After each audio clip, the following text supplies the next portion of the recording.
This is David Ranson, and here is our client webcast for the month of February 2022, and the theme is National Output Data that Anticipate GDP, a colossal missed opportunity. Our national output is the sum of all the value added by economic effort anywhere in the United States. Some value is added early in the supply chain, some late. Since World War II, the universally accepted convention has been to recognize output only when it reaches the consumer or final user, that is GDP. This ignores information about value added at earlier stages of the supply chain that might provide a more timely picture of the economy's changing shape and growth. But these data receive virtually no attention from forecasters, and the government reports them too late to be useful. How quickly do we get our economic information, and why it matters? To make its production, employment, and spending decisions, any business needs up-to-date information about the health and growth of the economy. Business success and efficiency depend significantly on taking the right steps at the right time, rather than late. It may make sense to move faster in an economy that is growing rapidly, or to postpone new initiatives in an economy that is weakening. The sooner the business sector can get a good handle on how the economy is doing, the more efficient it can be, the less wasteful. Naturally, this economic information takes the government time to compile. With finite resources, some data efforts are bound to receive higher priority than others. But what doesn't make sense is to publish more timely data later than less timely data. And that's why neglected statistics like gross output and intermediate output, or II, deserve much more study and scrutiny than they have received. The federal agency on which we depend for national income and output data is the Bureau of Economic Analysis, BEA, in the Department of Commerce. The government's standard measure of the economy's size is gross domestic product, which is the sum of the value added by all sectors and industries within the borders of the US. Exhibit 2 illustrates the supply chain of the economy, in which value is added by production in a series of stages. This is oversimplified, of course. Employing labor and other inputs at each stage, the chain stretches all the way from acquiring raw materials to delivering finished products to their final users. Exhibit 3 is a table from the BEA showing how total value added is divided among its components. It's a picture of the makeup of the economy for calendar year 2020.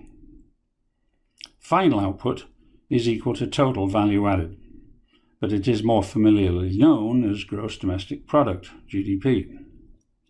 One stage earlier, prior to delivery of output to its final users, I call value added up to that point intermediate output. It appears in official tables as intermediate inputs, or II. The sum of intermediate output and final output is called gross output, GO. This is a much broader measure of all the transactions in the economy than is provided by GDP. Exhibit 4 contains two BEA tables showing the components of II and GO. Exhibit 5 compares the histories of all three economic measures since 1947. As might be expected, they grow in rough but imperfect parallel. It turns out that intermediate output is a leading indicator of gross domestic product. The incomplete 2021 data illustrate the point that GDP for the most recent year becomes known significantly earlier than intermediate output, or GO.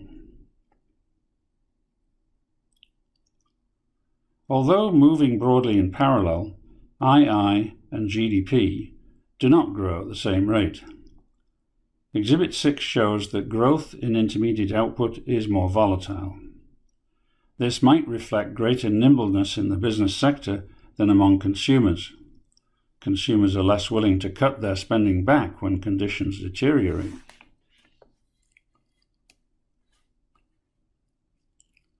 Our wild ride through the COVID crisis is naturally visible in the intermediate output data as well as in GDP. Exhibit 7 compares their recent growth rates on a quarterly basis. Under normal circumstances, we should expect intermediate output to move sooner than GDP because it is earlier in the supply chain. But the dip in the first quarter of 2020 and the plunge in the second was simultaneous. Of course, that's because the pandemic hit everyone without warning at the same time. The third quarter recovery is more dramatic in GDP than in intermediate output.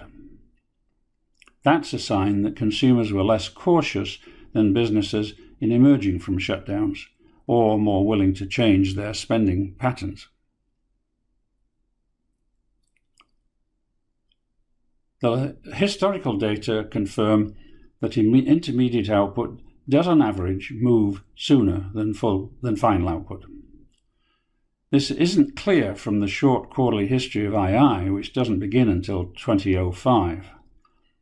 A roundabout route is needed to see correlations between II and future GDP over the full post-war period. Since GDP's quarterly history does go back to 1947, we can calculate it for fiscal years as well as calendar years. Exhibit 8 compares calendar year II growth with GDP growth 0 and 1 to 4 quarters into the future. The peak correlation occurs with a lag of about half a quarter, but there is still some visible correlation all the way to 4 quarters into the future. The weighted average lag is 1.5 quarters, which is about 4 months. Exhibit 9 provides more specifics of the relationship between intermediate output and future GDP. The real growth history of II is divided into 4 data groups according to its performance. The average quarterly path of subsequent real GDP for each group is shown. Quarters of high II growth are accompanied and followed over time by high GDP growth. More dramatically, quarters of rapid decline in II are accompanied and followed by rapidly declining GDP. The chart suggests that the time lag is roughly 1 quarter, as we saw before. The Great Recession of 2008 is an example in which early knowledge of GDP would have been critical information for the business sector. The slump in II was quicker and more severe than the drop in GDP. It would have been a compelling warning had it been published early enough. The early warning of a rebound would also have been very helpful. Even when a correlation is substantial, the relationship between the variables is not necessarily linear. Exhibit 11 shows that the lagged correlation in this case is curvilinear or nonlinear. The chart explores the variable impact of II growth on the following quarter's GDP growth. The data are grouped into 5 averages and a curve drawn through them. GDP growth appears to be more sensitive, that is a steeper slope, when II growth is unusually high or unusually low. And that's the end of our webcast for this month.